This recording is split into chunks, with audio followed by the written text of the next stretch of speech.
Weight, coronavirus. I was taking care of my fiance at the time. She was pregnant. We were eating a whole bunch of cookies, a whole bunch of, you know how that goes, man. So I ended up checking my weight, looked in the mirror, my ass was all jiggly and shit. I was like, oh man, like, something gotta go. So I checked my weight, and sure enough, man, I was super heavy. I ended up getting the call that I was gonna be fighting 8 weeks in advance. 2 weeks into the camp, they called me saying I was gonna have the fight 7 weeks instead of 8 weeks. So I kind of like played a factor, but at the end of the day, I still thought I was gonna be able to make it. Just unfortunate that my body wasn't able to do it anymore, man. I was doing everything, man. I was busting my ass, training for about 2 hours inside the gym the day before the weigh-ins, had a sauna bag on, passed out a couple times, was really, really weak, really, really dehydrated. Wasn't able to make the weight anymore, man. So I was like, man, like, I'm still gonna fight. I'll just take the bullet. It was my fault. Everything that happened, it was my fault, man. Nobody else's. I'll take the bullet and, lose my belt, but I still want to go out there and perform for my fans and perform for everybody. So I did that. I thought I fought a hell of a fight still, given the fact that my body was depleted and weak and I wasn't able to do what I'm capable of doing. But I still thought I did enough to win the fight. Unfortunately, the judges saw it differently. But like I said, man, it was a learning experience for me. I was able to, come back.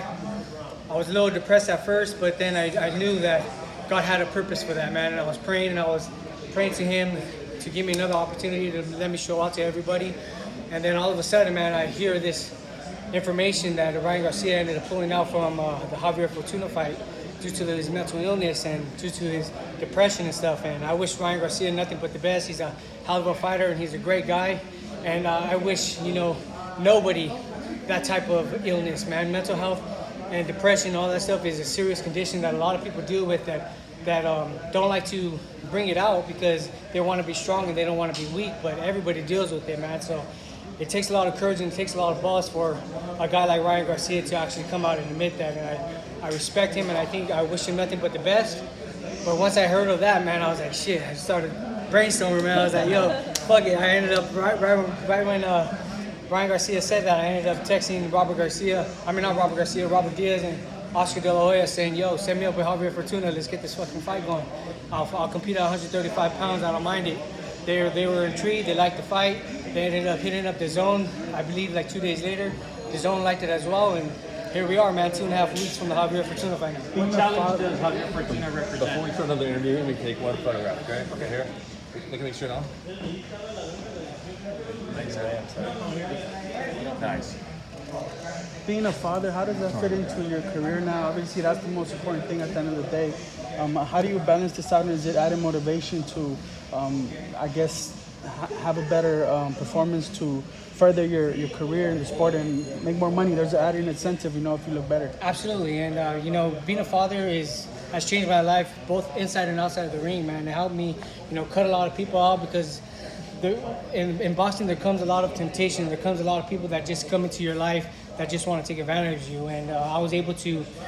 Once I had my son, man, I was able to, cut all those people out because I know what's important. I mean, my main focus and my main thing now in life is just providing for my son and making sure that my son is being protected by me, making sure that I'm providing him all the resources for him to be healthy, for him to have a good education, for him to have a successful life, and for him to never struggle in life and not have to have any worries like I had growing up.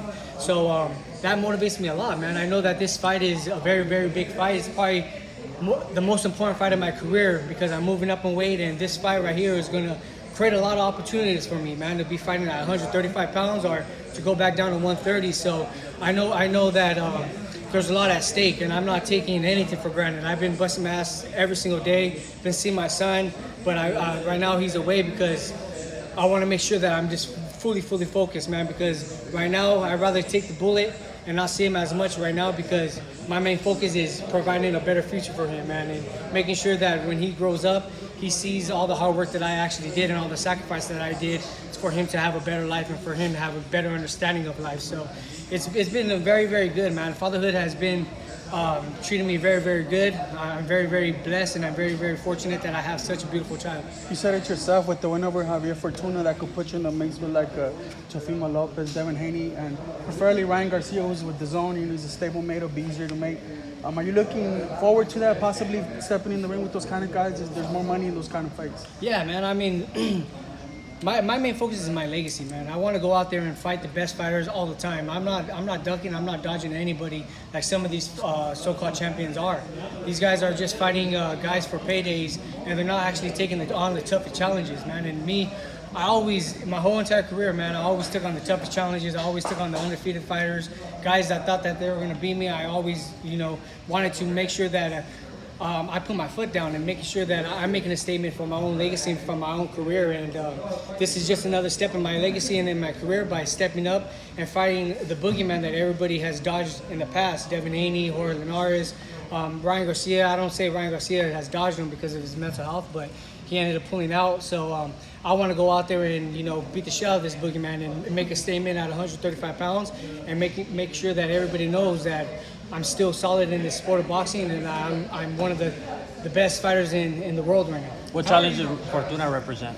Fortuna has a lot of challenges, man. Fortuna is a good hell of a fighter. He's a veteran inside that ring, for one. He has a lot of power, for two. And for three, he's kind of awkward. He has a kind of an elusive style where he drops his hands, he throws punches from different angles. But like I said, man, he's a human being just like me. He bleeds, he hurts, he cries, he does all that shit just like myself. So I'm gonna go out there and just I personally don't think that he's a better fighter than me. I think my boxing skill is gonna be one of the key factors, and I also think my power and my speed and my elusiveness is gonna be one of the key factors, and I'm really gonna put a hurting to Javier Fortuna. That's for sure. 135 is where the money is, JoJo. I mean, what do you need to do in that fight to kind of prove that that's going to be your best division, better than 130? Stop Javier Fortuna, man. Stop Javier Fortuna, or just beat the shit out of him, make him quit in the stool. That's what I really want to do. I'm very, very focused, and I'm determined, man, because not only this is a big fight for me at 135, but this is a fight that I really want to give the fight fans because of my last outing. I didn't perform at my best because of my body, because I tried to make the weight, but I did it. So I'm going out there and challenging myself for the fight fans and to give the fight fans a very exciting and intriguing fight. So, I mean, I'm carrying all that weight on me, and I'm carrying all that inside my mind every single day inside that gym by busting my ass and really dedicating my whole entire life to the sport of boxing. So that way, July 9th, it's going to be a spectacular outing. Does the winner get Ryan Garcia? I think the winner gets Ryan Garcia or the winner gets Devin Haney, one of those. Like I said in the previous interviews, I'm going to go back to the drawing board and talk to my advisors at MTK and see what the best decision and best opportunity for me to do after this fight. If I'm going to stay at 135, if the money's there and if the opportunity and the big name's there, let's go after it. Shit, I'm willing to. But if there's a big name at 130 pounds that wants to challenge me and wants to fight me, I'm willing to go back down to 132. How did Devin look against Jorge Linares? I thought he did good, man. I thought he looked